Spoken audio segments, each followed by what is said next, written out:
So now we can talk about linear transformations in a more general context.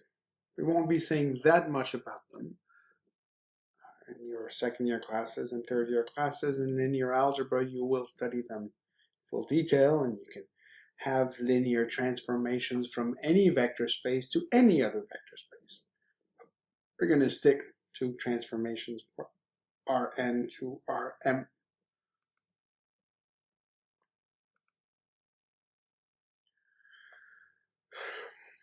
When we looked at the geometric interpretation of multiplication by A, what we got out of it, for the most part, although we swept a lot of details under the carpet, is that multiplication by a matrix A is basically a linear transformation of Rn into Rn. And what it does is it maps squares to parallelograms. The key properties of matrix multiplication, I'll remind you, that apply to this, that when you multiply A by the zero vector, you still get the zero vector, that you can distribute A as a product on a sum of vectors. The product of A with U plus V is A times U plus A times V, and that's true for any choice of U and V. And finally, A times R times U, forgive me, assuming that R is a scalar, it's the same thing as R times A times U. And that's true for any vector U and any scalar R. Here we are assuming that A is a square matrix so that we can talk about its eigenvalues in a meaningful sort of sense. The properties basically tell you that if you had two vectors U and V,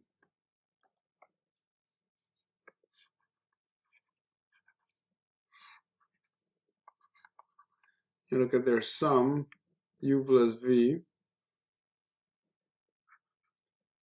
right, that is here, these form a parallelogram. And the 4 points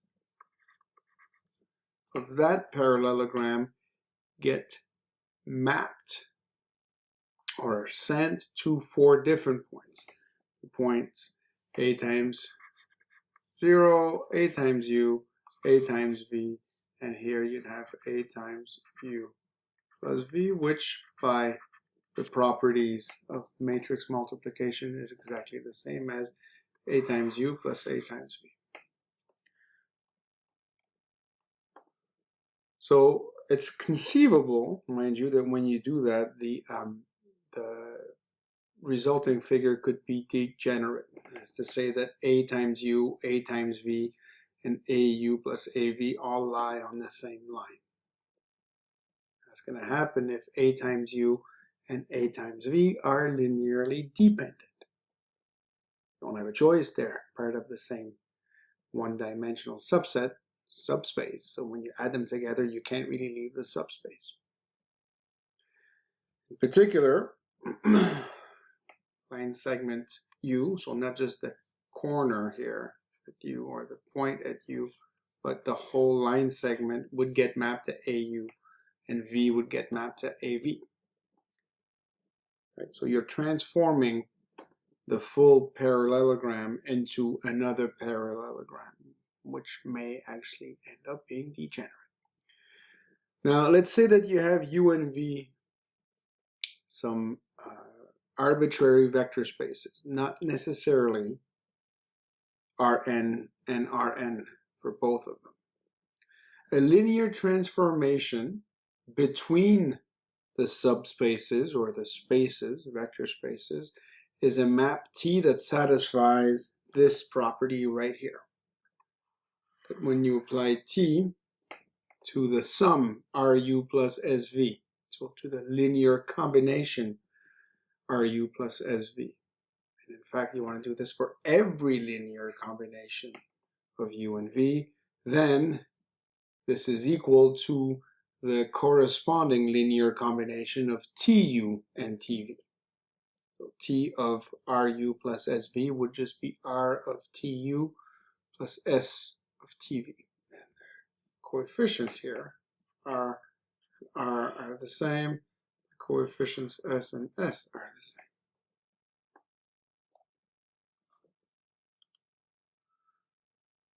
So multiplication by a square matrix is a linear transformation. Are there other types of transformations? That's what we'll look into here. So let's actually first start by looking at the matrix multiplication transformation. So you pick a matrix A, which is m by n. Notice here this matrix A is not necessarily going to be a square matrix if m is not equal to n. So it might not make sense to speak of the eigenvalues of the transformation. It's not the way we've defined them. The map, which is basically just matrix multiplication, is a linear transformation. And we know that it is if we can show that the linear property holds. So if I get you any u and v vectors in this space here, and I pick R and S as scalars, then applying the transformation T to the linear combination RU plus SV should give me the same thing as the linear combination of TAU and TAV. But that is the case, right? Because applying the linear transformation TA is the same thing as multiplying by A, and A is a matrix. And so it certainly distributes nicely on sums. And because A is a matrix, you can take out the constant terms, the R's and the S, get them out in front. You get R times AU plus S times AV. Doesn't matter what U is, doesn't matter what V is, doesn't matter what A is, doesn't matter what R and S are. And that's exactly the same thing as R times TU plus S times TV. I wrote B here, but this is meant to be an A.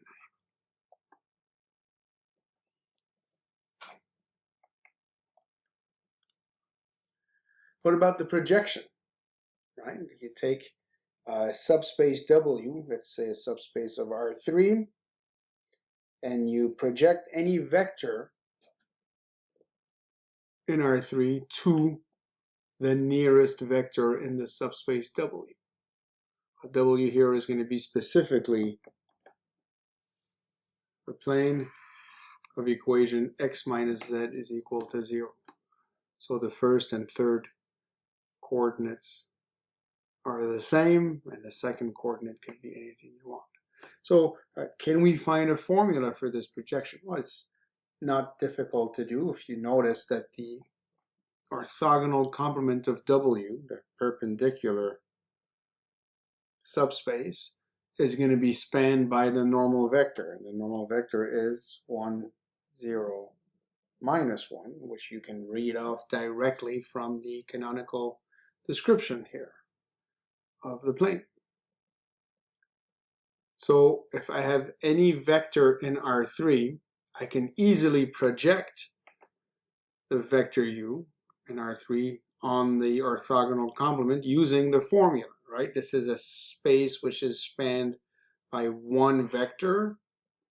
It's a one-dimensional space, and the projection of u on a one-dimensional space would then be u dot the direction vector for that line, which is 1, 0, minus 1, divided by the square of the length of the direction vector times the direction vector itself. And if you go through this and you get the, you simplify things, you're going to get u1 times 1 plus 0 times u2 minus 1 times u3 divided by that length here, which is 2, to the inner product, 1 times 1, 0 times 0, minus 1 times minus 1, and you multiply that by the vector 1, 0, minus 1. But remember, we're looking for the projection on W, not on the complement of W. As it happens, because of the decomposition of the vector as having a component on the complement and a component in W itself, the projection of U on W would simply be u minus the projection of u on W perp. If you want to put it another way, u is equal to its projection on W plus its projection on the perpendicular component. And I just take this thing here and send it to the other side. So what is the projection of u on W? It is the vector u, u1, u2, u3, minus, well, this thing we found here. And if you work out term by term what you're seeing, what this is going to be is 1/2 u1 plus u3, 2u2, and u1 plus u3. And it's not surprising that the first and last components should be the same because that's what it means to be on W.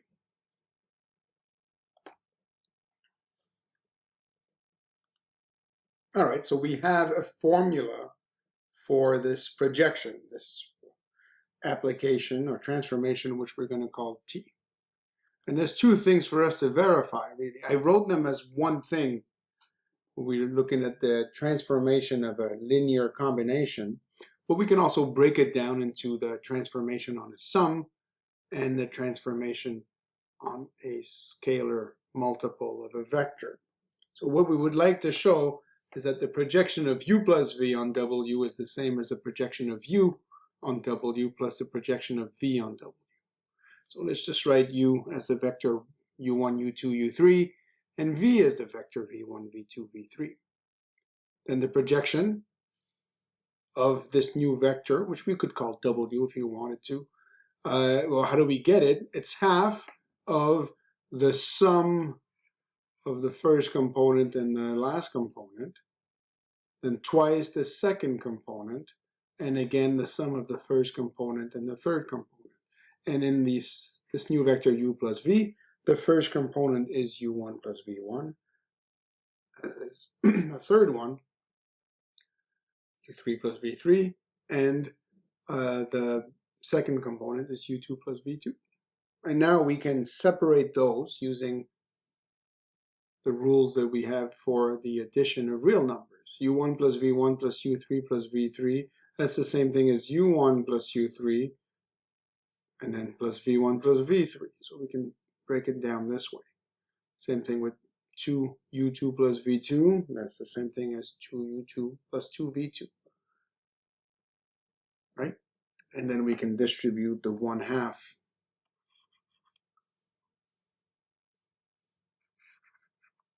on both sides, on both components, and we end up with 1/2 of this 3 vector plus 1/2 of this other 3 vector, which we recognize exactly as the definition of the linear transformation. Just this thing here. Great. The projection of u plus v on W is the same thing as the projection of u on W and the projection of v on W. And this here should be a W.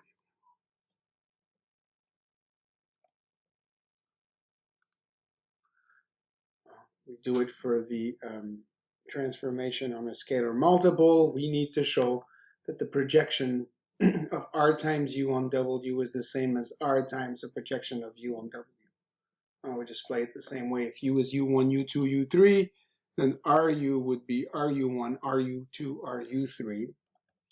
And that is exactly the same as, well, we know how to compute the projection. It's 1/2 of the sum of the first and the third, twice the second, the sum of the first and the third. I can take out the common factor r from all of these terms. I end up with r times 1/2 times u1 plus u3, 2u2 and u1 plus u3, which we recognize as being the projection of u on W. So both axioms are satisfied, both properties are satisfied. Here I prove them separately, but there's no real difference. And I get that the projection is indeed a linear transformation. And we can show here that the map given by x plus 1 and x times y is not a linear transformation. And in order to show that the map is not a linear transformation, While you don't want to show that the axioms hold, all you need to do is to find at least one counterexample to the property. Okay, I can find a pair UV where I don't have that T of U plus V is the same as T of U plus T of V. Or if I can find a vector U in a scalar R that shows that T at RU is not the same as R times T at U, then I'm done. I know that this cannot be a linear transformation.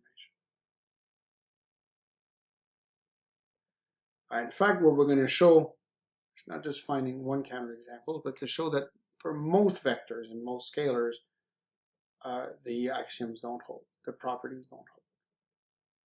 By definition here, if I have a combination, a linear combination of RU plus SV, then what I would have really is T at RU1 plus SV1, so I'm doing the linear combination of the first components, and then the second component would be the linear combination of the second components of U and V respectively.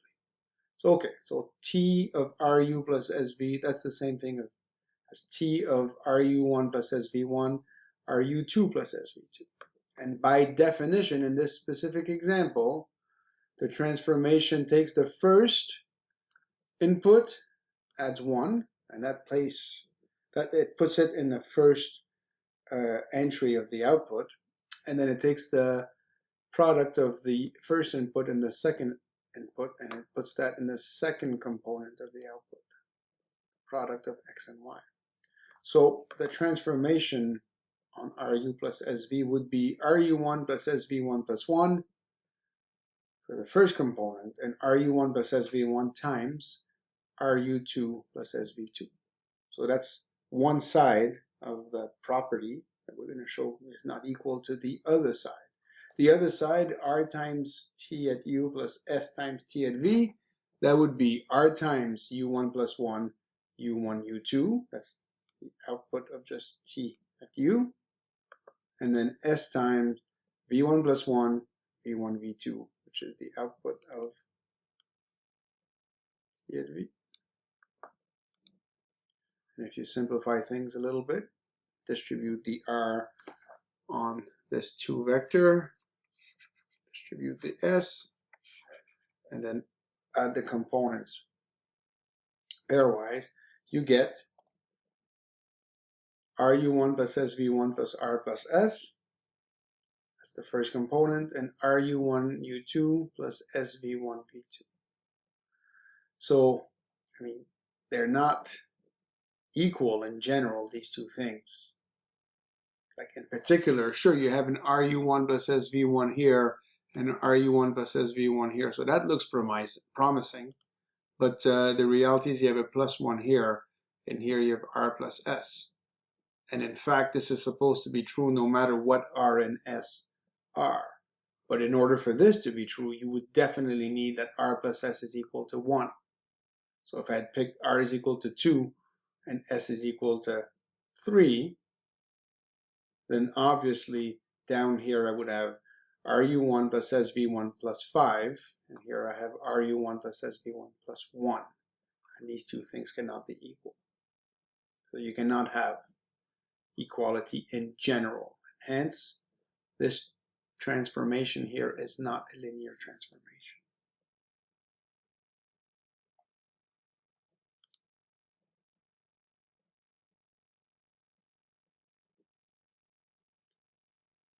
You can pick some specific examples, like I said, but in particular, if you picked T at 1, 0 and T at 0, 1, you know that T at 1, 0 is 2, 0 by the formula, and T at 0, 1 is 1, 0. When you add them together, 1, 0 plus 0, 1, you get 1, 1. T at 1, 1 is 2, 1 by the formula, but 2, 1 is not the same as T at 1, 0 plus T at 0, 1. Because this should be 3, 0 here. Not the same thing. There's another example. You can pause the video and see that indeed you can find counter examples to the axiom, to the property.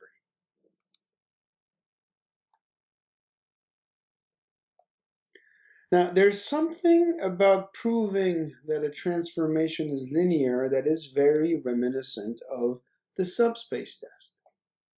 Right? In the subspace test, you're trying to show that any linear combination of two vectors in the subspace remains in the subspace, and that the zero vector is in the subspace. But the subspace test applies to vectors. The linearity property applies to maps. It applies to functions between subspaces. Not the same thing. There's a consequence of the linearity property which we don't need to write out explicitly if we know that the function is linear between subspaces. If you apply a linear transformation to the zero vector, you get the zero vector in the output space. How do we know this? Well, t at 0 would be the same thing as t of the scalar 0 times u, and then I can take out the scalar. Out here. So it'd be 0 times t at u. And that's the same thing as well here. T at 0 is the same thing as doing t of u minus u. Because that's obviously 0. And by the rules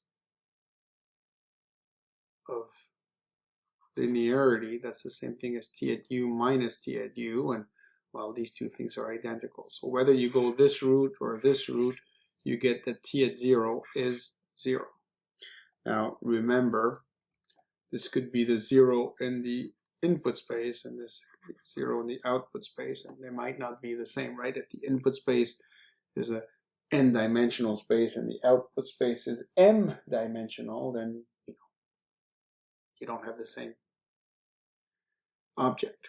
But they play the same role. They are the zero vectors. There's a theorem that is important or interesting.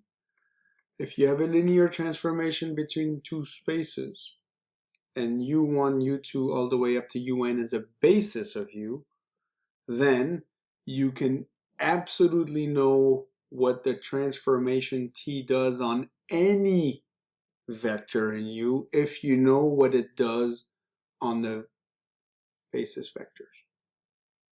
tu1, tu2, tu. Second part of this result is if u is a basis of u and v containing the same number of vectors is some subset of v, just randomly picked. Some of them could even repeat themselves, but there's going to be n in there. Then there's just one linear transformation t that has the property that t of ui is equal to vi for every index I.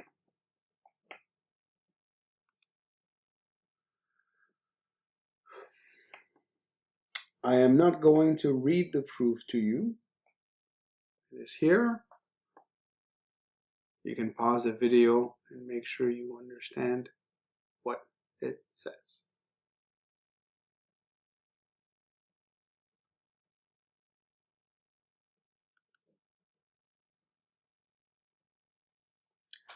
When you're done with the proof, we can then introduce a new concept, the concept of the standard matrix of a transformation.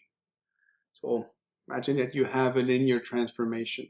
Well, here we'll have it go from Rn to Rm, but again, it could go from u to v, where u and v could be some polynomial space or some more complicated vector space. It has to be finite dimensional at this point, though. You can find an m by n matrix, which we call the standard matrix of T, where T at x is basically the same thing as matrix multiplication. It's conceivable that you'll have to disguise the fact, right? If you're working with polynomials, for instance, it's not clear how you would multiply a matrix by a polynomial. You might need to first disguise your polynomial as a vector in some Rn space so that you can do the multiplication. But typically you'll have a way to go back and forth between Rn and the other vector space of dimension n. What it means in precisely is that if you look at the canonical or the standard basis, E1, E2, all the way up to En, then the matrix A is going to be given by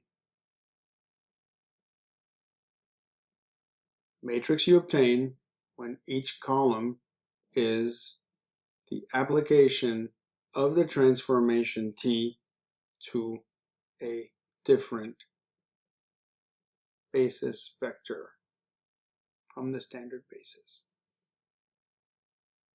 So if you write U as a linear combination of the standard vectors and the standard basis, then you get, you have the coordinates.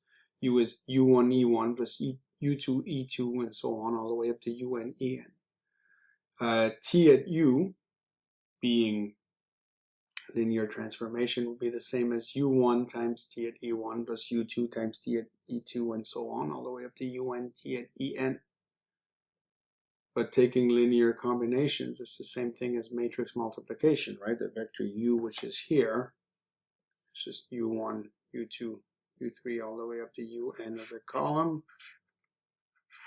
So T at U, according to this, would be the inner product of this thing with the vector U, and that's exactly matrix multiplication here. Right? The inner product is for this column and this thing.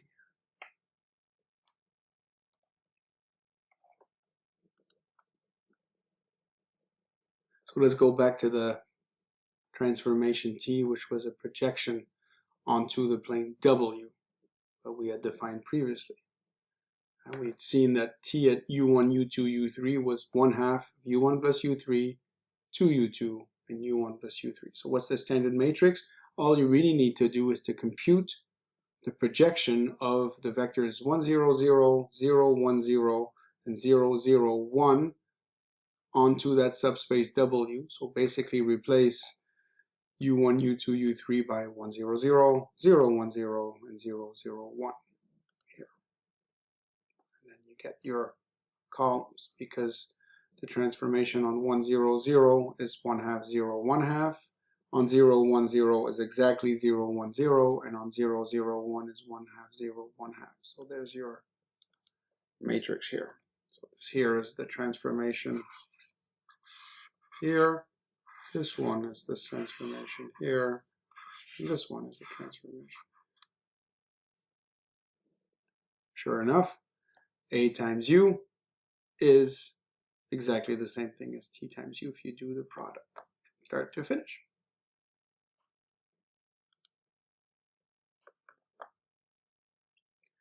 Now, when we can view the projection map as a linear transformation, it does give us a geometric idea about what projection is all about, right? A projection from Rn to some subspace U will send any vector in the orthogonal complement to 0. But it covers U entirely in the sense that any vector in U is the image of some element under T. At the very least, if you have a vector in U, applying the transformation to that vector should give you the same result if your transformation is a projection.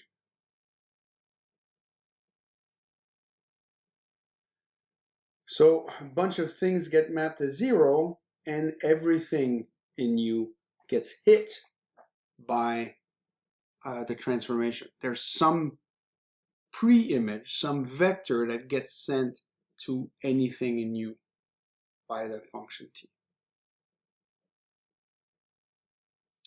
So the kernel of T, which we will denote by ker T, it's the set of everything in U here. And U here specifically refers to that first space. Everything in U which gets mapped to 0. That is part of the kernel of the linear transformation. The image is the set of all elements that get hit by the transformation. So it's everything in V, V being the output space for the transformations that has a pre-image u. Everything in V that you can write as t times u for some vector in the space u.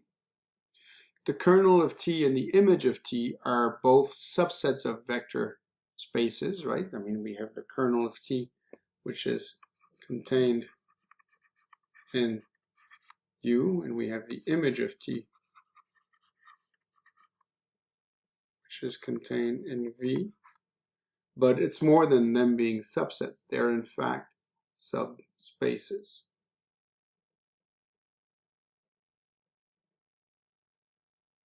We're not going to show this here directly. We're going to show, or at least talk about what they represent. Like, and if it turns out that the linear transformation has a standard matrix A, which we know that it does from a previous discussion, then the kernel of the transformation T is really the null space of the matrix A, and the image of T is the column space of A. And since the null space of A and the column space of A are both subspaces, then the kernel of T and the image of T will be subspaces of the corresponding vector spaces.